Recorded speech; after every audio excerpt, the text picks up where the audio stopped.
सारे नेतागण और साथियों,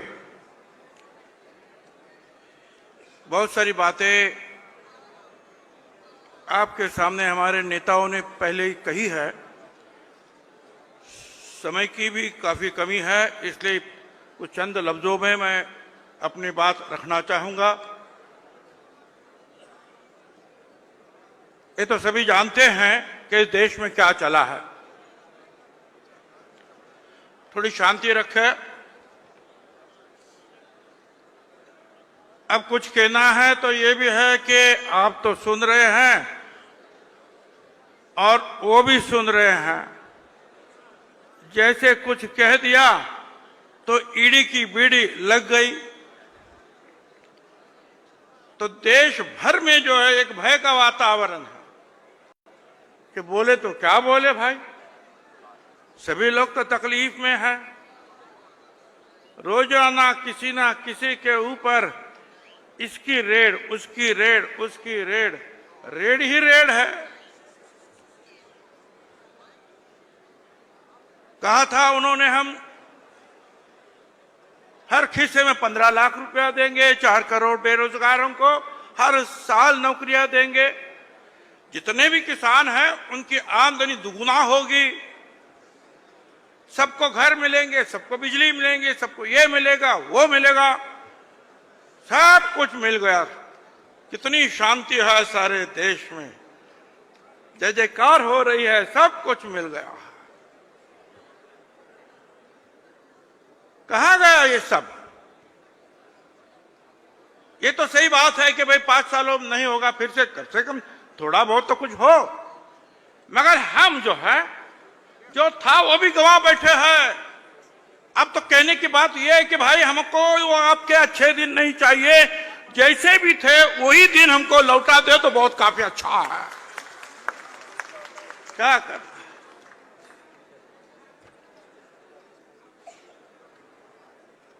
महंगाई बढ़ रही है और सारी सीमाएं पार कर चुकी है। हमारी अर्थ मंत्री बहन जी है निर्मला ताई, क्या नाम, सीतारामन जी, और 3 साल पहले उन्होंने जो है कारपोरेट टैक्स जो है उनका रेट कम कर दिया। इतना कम कर दिया कि 1 साल में 1.5 लाख करोड़ रुपया हमारे खजाने में कम आने लगा। 1 साल में 1.5 लाख करोड़ रुपया कम आने। पिछले कुछ 6-7 सालों में 11 लाख करोड़ रुपया धनवानों का जो दुबाना चाहते थे उनको माफ कर दिया। जिनका माफ नहीं हुआ,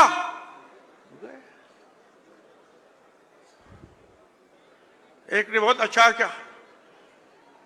एक टीचर ने पूछा एक बच्चों को, भाई भारत छोड़ो आंदोलन में किसने किसने भाग लिया? वो बच्चे ने कहा विजय मल्ल्या, ललित मोदी और कई लोग जो ऐसे जो उन्होंने बात बताई, ये सब लोग भारत छोड़ो। अब करे तो करे क्या? अब इकोनॉमी जो है डूबने लगी, तो जीएसटी का हथियार उनके हाथ में था। कभी नहीं हुआ अनाज के ऊपर जीएसटी, छाछ के ऊपर जीएसटी, दाल के ऊपर, तेल के ऊपर, खाने की सारे चीजों के ऊपर जीएसटी। इतना ही नहीं, बच्चों की लिखने की जो पेंसिल, उसके ऊपर भी जीएसटी, और जो पेंसिल से लिखा हुआ मिटाया जाता है उस रबड़ को, उसके भी ऊपर जीएसटी। कोई अस्पताल में है उसके ऊपर भी जीएसटी। अभी तक जो है मौत के ऊपर कोई जीएसटी तो नहीं आई है भाई, तो कोई डर नहीं है।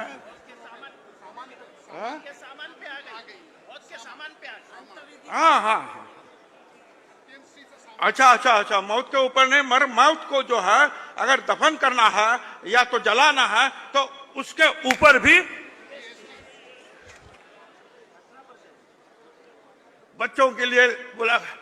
हम स्कूल चले साथ साथ जीएसटी का बोझा सर पर लेके। क्या हम कर रहे हैं? जब भी इलेक्शन आएगा तो कुछ ना कुछ बातें बढ़ाएंगे, बहकावा में हम लोग आ जाते हैं, वोट देते हैं। हमेशा धर्म की बातें करते हैं, महंगाई की बातें हम भूल जाते हैं।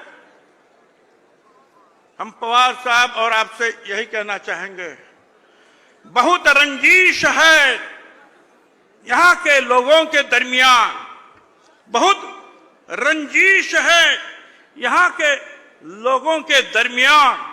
मुनासिब है हर शख्स को प्यार चाहिए, मुनासिब है हर शख्स को प्यार चाहिए।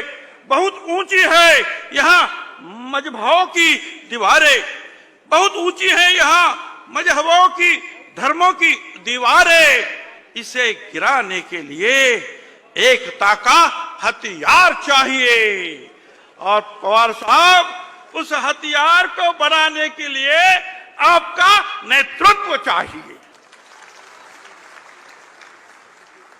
मजहब अजब में बस जैसे इलेक्शन आएगा लड़ाई झगड़े शुरू, हिंदू मुसलमान, मंदिर मस्जिद। अरे हमें मंदिर नहीं चाहिए, मस्जिद नहीं चाहिए, भूखे पेट को रोटी चाहिए। रोटी दो भाई। ये तो शुक्र है कि परिंदों को पता नहीं कि उनका मजहब क्या है। ये तो शुक्र है कि परिंदों को, पंछियों को उनका मजहब क्या है, नहीं तो आसमान से भी खून की बारिश होती है। ये बस जहां जावे वहां यही बात है, दूसरी बात नहीं करेंगे। कुछ भी इल्जाम लगाएंगे गलत सलत, ये भ्रष्ट है, वो भ्रष्ट है, वो भ्रष्ट है। यहां से वहां चले जाओ, लॉन्ड्री चालू है, साफ धुलाई साफ बिल्कुल शुभ्र बन जाते हैं। सबके ऊपर कुछ ना कुछ सिक्के लगाएंगे भ्रष्टाचार के। मैं आपसे कहना चाहूंगा, जिंदगी में तारीफ कम और इल्जाम बहुत है, जिंदगी में तारीफ कम और इल्जाम बहुत है। उम्र है 4 दिन की पर इम्तिहान बहुत है। वो इम्तिहान हम पास करना चाहते हैं किसी भी हालत में।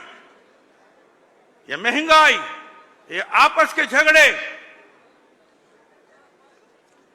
ये ईडी, ये आईटी और क्या क्या है भाई, क्या बतावे। कुछ ना कुछ केसेस डाल देते हैं, लोग डर के मारे चुप बैठे हैं। सब जगह तैयार है लोग, कौन साथ में लेके आए, कौन बीड़ा उठाए। एक ही शख्स है हिंदुस्तान में जिसके तरफ लोगों की नजर है कि यहां कुछ रास्ता निकलेगा, जहां सब लोग सुनेंगे और एकता के साथ फिर से जो है ये दूसरी आजादी की लड़ाई हमको लड़नी होगी।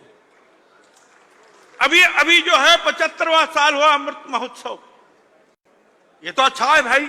सारे तिरंगे झंडे जो है घर घर में जो है लहराए गए, सब लोगों को साथ में लिया गया, बहुत अच्छा काम हो गया। अरे और ये बाकी सब लोग कहां गए? इनका इतिहास कहां गया? कहां गए पंडित जवाहरलाल नेहरू जी, लाला लाजपत राय जी, भगत सिंह जी, कहां गए सब लोग? देश में कुछ हुआ ही नहीं है। ये लड़ाई लड़ी तो कौन लड़े? इनका एक नाम तक नहीं। जिस पंडित जवाहरलाल नेहरू जी ने इतनी सारी संपत्ति को छोड़कर, उनके पिताजी ने, उन्होंने भी सारा घर बार जो है आजादी के लिए निछावर कर ले जाओ और लड़ो। पंडित जवाहरलाल 9 साल तक बार बार जेल में गए, और आजादी के बाद में भी जो है इस राष्ट्र को बनाने में मदद उन्होंने की। इंदिरा गांधी ने अपना बलिदान दिया, राजीव गांधी ने कोई कुछ नहीं किया, जो किया इन्होंने ही किया। बस इतिहास खत्म करने का प्रयास हो रहा है। हमको इस इतिहास को दोहराना होगा, सबके सामने रखना होगा, और जो इतिहास में लड़े उनके साथ साथ उनके पैरों पर हमें चलना होगा, उनके विचारों पर हमें चलना होगा। और मैं इतना ही कहूंगा कि आप सब लोग कोने कोने से आए हैं, सब लोग अगर एक होकर सबको साथ लेकर, फिर वो दलित हो, आदिवासी हो, महिलाएं हैं, जो हमारे जो है अकलियत की जो हमारे भाई है, अल्पसंख्यक है, ओबीसी है, सबको साथ लेकर हमको चलना होगा, क्योंकि ये स्वराज, ये आजादी मिली सबके लिए मिली, किसी एक तबके के लिए नहीं मिली। तो फिर आजादी के सारे फल आखिरी आदमी तक जाने चाहिए। शिक्षा हर आदमी को मिलनी चाहिए, घर हर आदमी को मिलना चाहिए, रोटी हर आदमी को मिलना चाहिए। ये नहीं कि हम जो है हमारे लोग दुनिया में सबसे बड़े अमीर हो गए, हमारी इकोनॉमी लंदन से बड़ी हो गई। पवार साहब ने कहा, वो लोग कहते हैं लंदन से बड़ी हो गई। अरे क्या बात कर रहे हो भाई, कोई एक कुछ आदमी, चंद आदमी जो है बहुत अमीर हो गए तो हमारी इकोनॉमी बढ़ गई। लंदन में सैलरी क्या है, लंदन में रहन सहन क्या है, घर बार क्या है। यहां तो रहने के लिए घर नहीं है। लोग कहते हैं कि हम तिरंगा लगाएंगे, मगर घर पर तिरंगा लगाना है तो हमको घर तो दीजिए, तब तिरंगा लगाएंगे ना भाई। यहां तो घर का पता नहीं है और कह रहे हैं कि भाई तिरंगा लहराए, कैसे करें। तो मैं चाहूंगा कि हमको इन दिनों को बदलना होगा, और इसके लिए हम सब लोग एकजुट कर लड़ते हैं।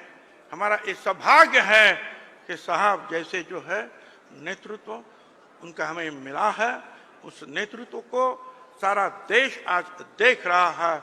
हम सारे एक साथ